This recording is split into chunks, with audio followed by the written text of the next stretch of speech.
When Tibet opened the gates to its holiest peaks, the world crossed a line between faith and exploration, and history shifted quietly on the winds of Everest and It's 2:20 a.m. I'm still buried in the Himalayan Club Journals, century-old field notes from the Himalayas. It's like diving deep into the documented history of the Himalayas from the early 1900s. The journals cover everything, from indigenous wisdom, cultural myths, to epic expeditions and groundbreaking discoveries. These forgotten stories are brought to life by synthetic voices in the Himalayan Journals podcast. Subscribe, zone out, binge, and pass it to a fellow mountain junkie. when the government of Lhasa granted permission for two great expeditions in a single year, one to Mount Everest and the other to Chomolhari. It marked a quiet but remarkable shift in the history of Tibet. Both mountains are among the holiest in the Buddhist world. For generations, their summits had been places of prayer and mystery, never of human ambition. Now, with these permissions, many wondered if Tibet's long policy of seclusion was beginning to lift, and if so, what new horizons might open across that vast plateau beyond the Himalaya. The story of Tibet's relations with Britain had always been complex. In 1774, after unrest with Bhutanese raiders, Warren Hastings sent an emissary of the East India Company to meet the Dalai Lama at his monastery of Tashi Lumpo, near Shigatse. The visit was cordial and was repeated 10 years later, but trust proved short-lived. By the end of the century, conflict between Tibet and Nepal aroused suspicion that Britain, being friendly with the Gurkhas, might have designs on Tibet. Encouraged by China, the Tibetans closed their borders and turned inward. It was only in 1811 that an eccentric Englishman, Thomas Manning, managed to reach Lhasa. A friend of Charles Lamb and a man of curious temperament, Manning's diary described his journey with whimsy rather than precision. Though the first European to see the holy city, he noticed little of its mountains, which rose around him unseen in his pages. By the late 19th century, the British again found themselves in uneasy contact with Tibet. The explorations of Sarat Chandra Das, a Bengali scholar who traveled under British auspices, stirred Tibetan fears of invasion. When Tibetan troops, following their state oracle's direction, occupied a mountain in Sikkim, British forces drove them back, and a treaty granted the right to open a trade mart at Yatung. Yet letters from the Viceroy to the Dalai Lama went unanswered. Suspicion ran deep.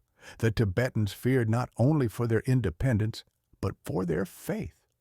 In 1904, the Younghusband Mission began as a peaceful approach and ended as a military advance to Lhasa. The Dalai Lama fled to Mongolia and then China.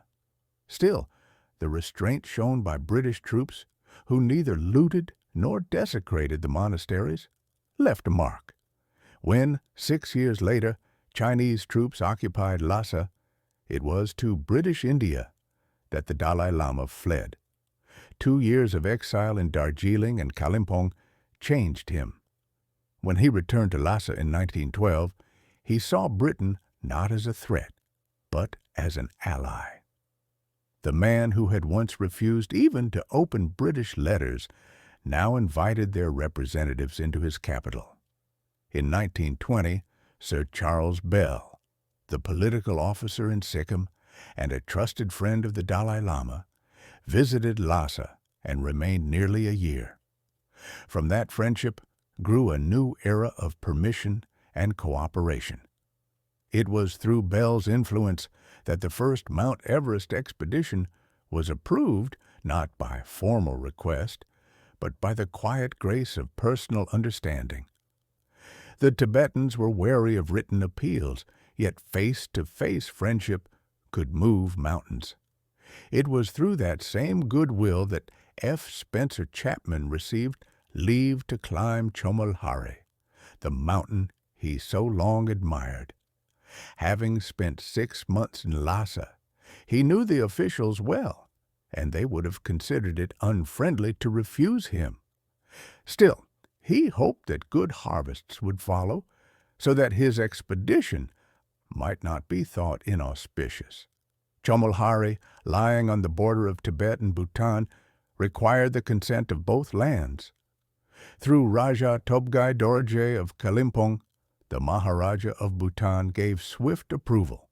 Chapman could not say whether this meant future climbers might enter Bhutan freely, but he noted that Chomolhari was less sacred there. While in Tibet, Chapman took every chance to climb nearby hills. Though alone, he dared not risk difficult ascents. South of Gyantse, he saw the tempting ridges of Ma Song Chong Dzongri and Pauhunri, and longed for companions to share them. Near the Karo La, he saw Ningjingzonka, a fluted peak rising above the Yamdrok Tso, its northern ridge sharp as a blade, its southern slopes more gentle. Farther south and east, he glimpsed ranges untouched by any climber, 100 miles of unexplored summits running from Chomolhari to the Changpo. He noticed, too, the cairns that crowned nearly every Tibetan hill, square towers of stone draped with prayer flags. On Gyenbei Ri, the sacred hill behind Drepung Monastery, he counted hundreds. The mountain was reserved for the Dalai Lama's herds and his physician's herbs, yet every minister of Tibet was expected to climb it once in his life. From the hills around Lhasa, Chapman looked on many fine peaks, some bare and stony, others rich with rock faces and cliffs. Near Sera Monastery, he saw granite chimneys that beckoned to climbers, though diplomacy forbade him to climb. When the Tibetans asked what he sought in the mountains, gold, plants, or stones, he replied that it was a part of his religion. They understood that answer. Though Tibet was becoming more open, Chapman believed great change would come slowly. In a world already restless with wars and machines, he found something enviable in Tibet's quiet isolation. There, beyond the frontiers of politics, lay a boundless field for the energy and imagination of the mountaineers who would follow.